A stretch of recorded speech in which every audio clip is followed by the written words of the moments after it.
DVC hospital అనేటువంటిది ఒక చిన్న సంస్థగా మొదలై ఇప్పుడు ఈ స్టేజ్కి చేరుకుంది.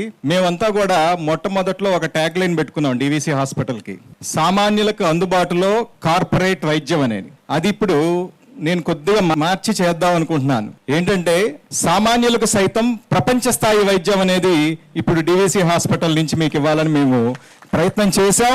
ఆ ప్రయత్నంలో కూడా మేము సక్సెస్ అయ్యామని నేను భావిస్తా ఉన్నాను. మొట్టమొదట ఒక చిన్న హాస్పిటల్గా ఈ డివిసి హాస్పిటల్ని 2018లో ఒక విజన్ తోటి ప్రారంభించాం. పేద ప్రజలకి అతి తక్కువ ఖర్చుతో వైద్య సేవలు అందించాలనేటువంటి ఉద్దేశంతో మొదలు పెట్టాం. 2018 నుంచి స్పెషాలిటీ విభాగాలను మేము స్టార్ట్ చేసుకొని చిన్నగా దాంట్లో ఏదైతే లోటుపాట్లు ఉన్నాయో అవన్నీ చూసుకొని క్రిటికల్ కేర్ లో బాగా చేయాలి, క్రిటికల్ కేర్ అనేటువంటిది అవసరం సామాన్య ప్రజలకు అనేటువంటి ఉద్దేశంతో క్రిటికల్ కేర్ ని బాగా డెవలప్ చేసుకున్నాం. కరెక్ట్ గా అదే సమయంలో 2020 కోవిడ్ అనేటువంటిది వచ్చింది. కోవిడ్ రాగానే చాలా హాస్పిటల్స్, చిన్న చిన్న హాస్పిటల్స్ అన్ని మూతపడ్డాయి. ఎందుకంటే దాన్ని వైద్యం చేయాలి అంటే అతి ఖర్చుతో కూడింది, ప్రజలకు కూడా ఎంతో ఖర్చు, మనం వాళ్ళ మీద భారం వేయాల్సి వచ్చేది.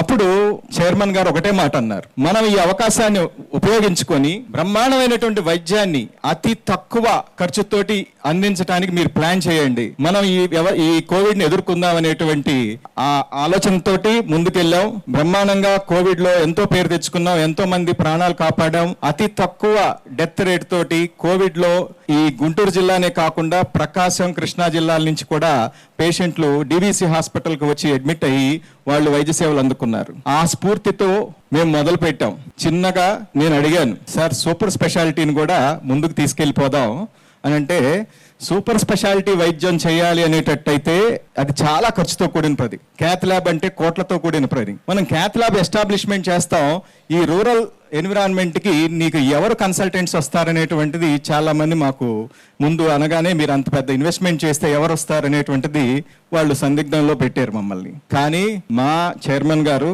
గోహెడ్ వెళ్ళి చేద్దామని చెప్పేసి ఏ కన్సల్టెంట్ లేకుండా ఒక బ్రహ్మాండమైనటువంటి ప్రపంచ స్థాయి క్యాత్ ల్యాబ్ ని డివిసి హాస్పిటల్లో నెలకొల్పారు.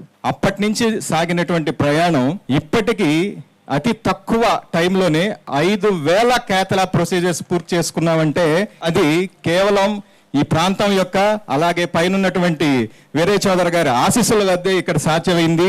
అలాగే ఈ బోర్డ్ ఆఫ్ డైరెక్టర్స్ కానీ, సంగం డైరీ యాజమాన్యం కానీ, సంగం డైరీ డైరెక్టర్స్ కానీ, అలాగే మా ట్రస్ట్ డైరెక్టర్స్ అందరూ కూడా పూర్తి సహకారం అందించి మేము ఎటువంటి సహాయం అడిగినా కానీ కాదనకుండా చేశారు. ఆ తర్వాత నెక్స్ట్ విషయానికి వస్తే డయాలసిస్. ఎంతో మంది కిడ్నీ సంబంధిత వ్యాధులతో బాధపడతా ఉన్నారు. 2021లోనే మేము బ్రహ్మాండమైనటువంటి డయాలసిస్ యూనిట్ ని మొదలు పెట్టాం. పూర్తిగా ఫ్రీగా డయాలసిస్ మేము చేయడం జరుగుతూ ఉంది. ఇప్పటి వరకు 25,000 మందికి డయాలసిస్ వైద్య సేవలు మేము అందించాం. ఇక చివరిగా వచ్చేసరికి ఏంటంటే న్యూరాలజీ న్యూరో సర్జరీ విభాగం. మనం ఏదైనా విభాగం మొదలు పెట్టాలి అంటే అన్ని వ్యవస్థలు మన దగ్గర చేర్చుకున్న తర్వాతే మనం ఏ విభాగాన్ని మొదలు పెడతాం. ఎందుకంటే ఫర్ ఎగ్జాంపుల్ ఏంటంటే న్యూరో సర్జరీని పూర్తి స్థాయిలో మొదలు పెట్టాలి అంటే మనకు అత్యంత కావాల్సింది ఏంటంటే ఎంఆర్ఐ స్కాన్. అది అత్యంత ఖర్చుతో కూడింది. అలాగే తలకి గాయాలైన బ్రెయిన్ సర్జరీలు చేయాలన్నా కానీ మైక్రోస్కోప్లు కావాలి, ఆపరేటింగ్ మైక్రోస్కోప్. అవన్నీ కూడా కోట్లతో కూడుకున్నవి. అలాంటి వాటిని కూడా మనం ఇప్పుడు సమకూర్చుకున్నాం. ఈ రోజు బ్రహ్మాండమైనటువంటి ఎంఆర్ఐని అలాగే మైక్రోస్కోప్ ని కూడా మనం తీసుకొచ్చుకొని బ్రహ్మాండమైనటువంటి న్యూరో సెంటర్ని మనం ఈ రోజు డెవలప్ చేసుకున్నాం. వచ్చే సంవత్సరం ఈ టైం కల్లా కూడా ఈ న్యూరో సెంటర్ని కూడా బ్రహ్మాండంగా సేవలు అందించి మీకు మంచి సేవలు అందిస్తామని నేను ప్రమాణం చేస్తా ఉన్నాను. ఇక మాకు ఇప్పుడు డివిసి హాస్పిటల్లో లేని వైద్యం అనేటువంటిది ఒకటి క్యాన్సరే. ఆ క్యాన్సర్ని కూడా చైర్మన్ గారు క్యాన్సర్ వైద్యం కూడా ప్రారంభించాలనేటువంటి వాటిలో ఉన్నారు. కానీ మేము ఇవన్నీ కూడా సక్సెస్ఫుల్గా వెళ్ళిన తర్వాత దాన్ని కూడా మనం ప్లాన్ చేసి క్యాన్సర్ వైద్యాన్ని కూడా ఇక్కడ తీసుకొద్దామని ఆలోచిస్తున్నాం. ఇవన్నిటికీ కారణం, సక్సెస్ కి ఇవన్నిటికీ కారణం ఎవరంటే డివిసి హాస్పిటల్ ని నమ్మి మీరందరూ కూడా సహాయ సహకారాలు అందించడంతో పాటు హాస్పిటల్ ని ఎంకరేజ్ చేసి బ్రహ్మాండంగా ఈ సేవల్ని వినియోగించుకొని మమ్మల్ని ధైర్యంగా ఏ విభాగం ప్రారంభించాలన్నా కానీ ఏం ప్రాబ్లం లేదు, ఇక్కడ సక్సెస్ అవుతున్నటువంటి ధైర్యాన్ని ఇచ్చినటువంటి ఈ పరిసర ప్రాంత ప్రజలకు అలాగే మా యాజమాన్యానికి కూడా నేను ముందుగా కృతజ్ఞతలు తెలుపుతా ఉన్నాను.